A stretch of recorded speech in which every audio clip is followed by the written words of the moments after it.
Bonjour, Olivier Pajot, facilitateur immobilier, j'espère que vous allez bien. Bienvenue dans cette nouvelle vidéo dans laquelle je vais vous parler de diagnostic immobilier. Alors ces diagnostics, ils sont obligatoires dans le cadre de la vente d'un bien immobilier, que ce soit un local commercial, un appartement, une maison. Vous devrez réaliser donc ces diagnostics immobiliers. Quelque part, ils vont retracer l'état de santé, c'est le carnet de santé de votre bien. Alors, on parle de quoi quand on parle de diagnostic? Alors, on parle de certains diagnostics. Alors, je ne vais pas ici passer en revue tous ces diagnostics dans le détail, mais en tout cas, pour ceux que j'en compte le plus sur mon secteur, où j'ai pas mal d'appartements en copropriété des années 60 aux années les plus récentes, on va trouver des diagnostics comme l'amiante. L'amiante, donc vous devrez réaliser le diagnostic si celui-ci a été fait avant 2013. Vous devrez le refaire. On va trouver donc l'électricité et le gaz pour les installations qui ont plus de 15 ans notamment. On va trouver l'ERP, donc l'état des risques et des pollutions, dont la durée de validité est de 6 mois. Le fameux diagnostic de performance énergétique, donc le DPE, donc il va retracer plus ou moins la consommation énergétique de votre bien immobilier. Donc durée de validité 10 ans pour ce diagnostic.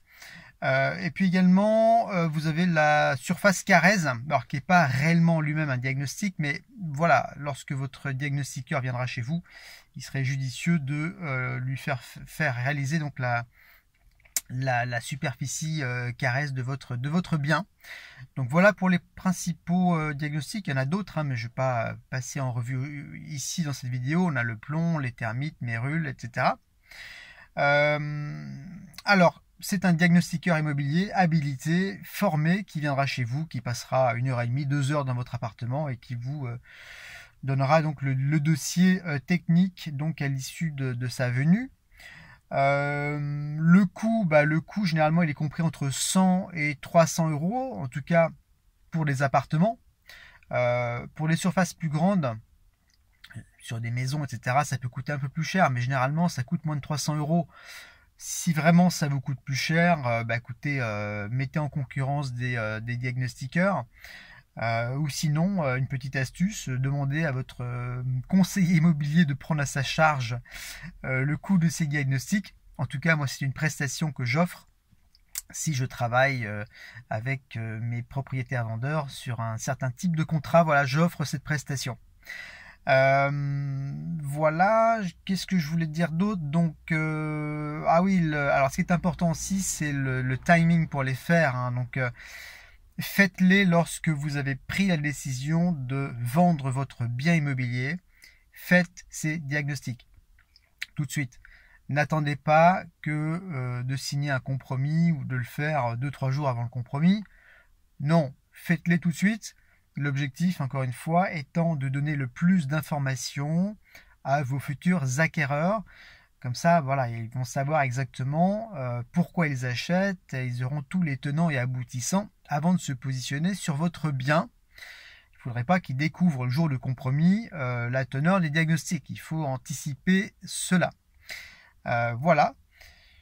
Mais écoutez, alors si, une petite astuce que je voulais vous dire, c'est qu'avant de vendre votre bien, peut-être serait-il judicieux de faire passer un artisan, quelqu'un de votre entourage ou voilà, quelqu'un de votre famille que vous connaissez, vous le faites passer dans votre bien afin qu'il fasse un petit état des lieux de votre appartement, de votre maison, au niveau notamment de votre installation électrique ou de gaz, pour savoir s'il n'y aurait pas des travaux à engager avant de vendre le bien finalement et peut-être optimiser en quelque sorte les diagnostics que vous allez donner à vos futurs acquéreurs.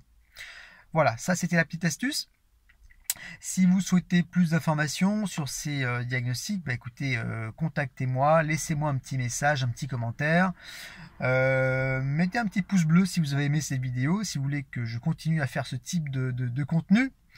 Voilà, et puis abonnez-vous tout simplement, vous cliquez sur la petite notification en bas et à droite, et puis sur la petite cloche aussi pour rien louper des prochaines vidéos que je vais vous délivrer et qui vont vous donner encore une fois ce type d'informations pour vous permettre de vendre votre bien dans les meilleures conditions.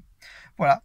Mais écoutez, c'est tout pour cette vidéo. Je vous souhaite une très bonne journée et puis je vous dis à très vite dans une prochaine vidéo. Bye bye!